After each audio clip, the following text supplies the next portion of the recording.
अस्सलाम वालेकुम dear students. आज का हमारा जो टॉपिक है वो है kinetic interpretation of solids.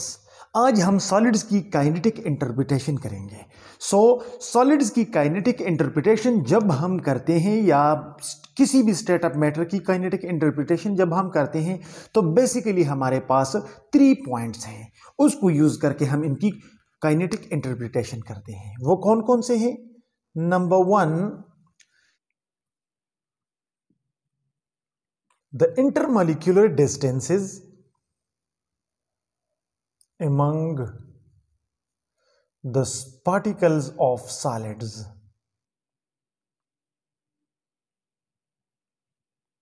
is very small. Okay, पहला जो पॉइंट है जो कि सॉलिड के प्रॉपर्टीज को एक्सप्लेन करता है वो ये है कि the intermolecular distances among the particles of solid is very small.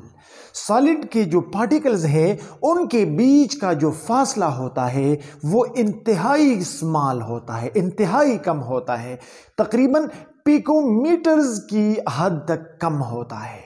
ठीक है। As a result of which the solid particles are packed very close to each other. Solid particles एक दूसरे के बहुत करीब करीब होते हैं, जबकि सॉलिड के मुकाबले में लिक्विड में पार्टिकल्स के बीच का फासला थोड़ा बढ़ जाता है, यानी पार्टिकल्स थोड़े डिस्टेंसेस पे होते हैं एक दूसरे के। और in case of gases, the particles of gas are very far apart and large spaces are there among the gas molecules.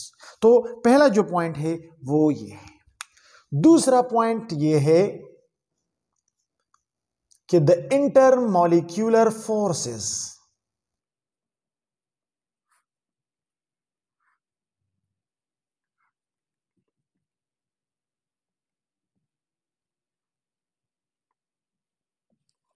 among the particles of solid is very high. दूसरा जो पॉइंट है जो सॉलिड के properties को explain करता है वो ये है कि the intermolecular forces among the particles of solid is very high. Solid जिन पार्टिकल्स से बना होता है उन पार्टिकल्स के बीच जो इंटरमॉलिक्यूलर फोर्सेस ऑफ अट्रैक्शन होते हैं वो बहुत ज्यादा स्ट्रांग होते हैं। रीजन क्या है? रीजन ये है कि सॉलिड के पार्टिकल्स एक दूसरे के बहुत करीब होते हैं, और जब पार्टिकल्स एक दूसरे के जितने करीब होंगे तो force of attraction according to coulomb उतना स्ट्रांगर होगा। लिहाजा सॉलिड के पार्टिकल्स एक दूसरे के करीब करीब होते हैं, उनके दरमियान फासला बहुत कम होता है, और जब पार्टिकल्स करीब होते हैं तो वो एक दूसरे को ज्यादा मजबूती के साथ अट्रैक्ट करेंगे। So intermolecular forces among the solid particles is very high. And third जो पॉइंट है वो ये है कि the kinetic energy of the particles of solid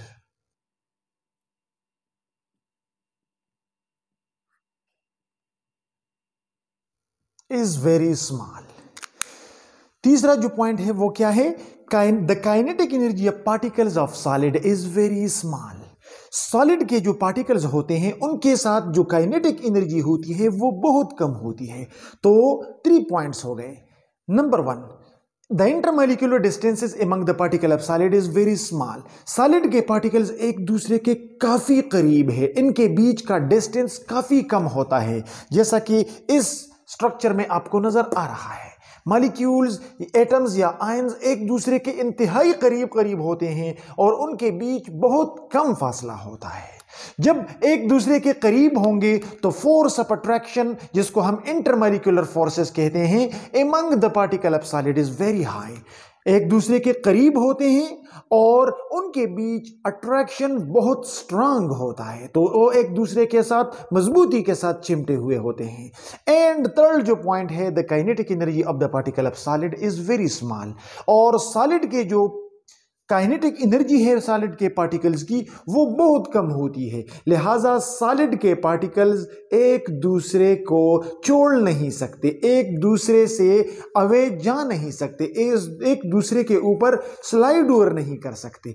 the only moment that the particle of solid can do is vibratory moment. The particles of solid can slightly vibrate to and fro, and as a result of the small kinetic energy वो एक दूसरे से जा नहीं सकते, वो translatory motion नहीं कर सकते, वो रोटेशन नहीं कर सकते, वो एक दूसरे के ऊपर स्लाइड ओवर नहीं कर सकते, तो उनका डेफिनेट शेप होता है।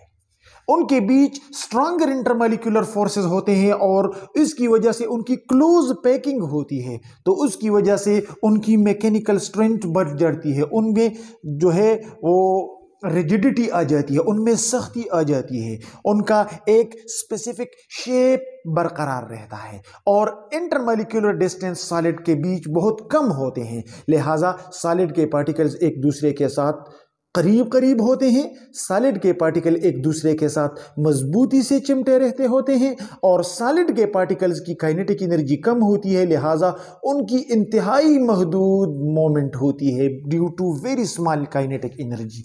And as a result of these 3 points solid has definite mass, they have definite shape. Shape तब बिगड़ता है जब मॉलिक्यूल एक दूसरे से आज़ाद हों, जैसा कि गैस में आपने देखा होगा स्मोक को जब हम छोड़ देते हैं तो हर सेकंड स्मोक का वॉल्यूम और शक्ल बदलता रहता है, क्योंकि मॉलिक्यूल के बीच इंतहाई रेड डॉट से मैंने रिप्रेजेंट किया हुआ है, मॉलिक्यूल्स के बीच इंतहाई स्मॉल इंतहाई वीक अट्रैक्टिव फोर्सेस होती हैं, इतनी कमज़ोर होती है कि हम सिंपली कहते हैं कि इनमें तो फोर्सेस ऑफ अट्रैक्शन है ही नहीं।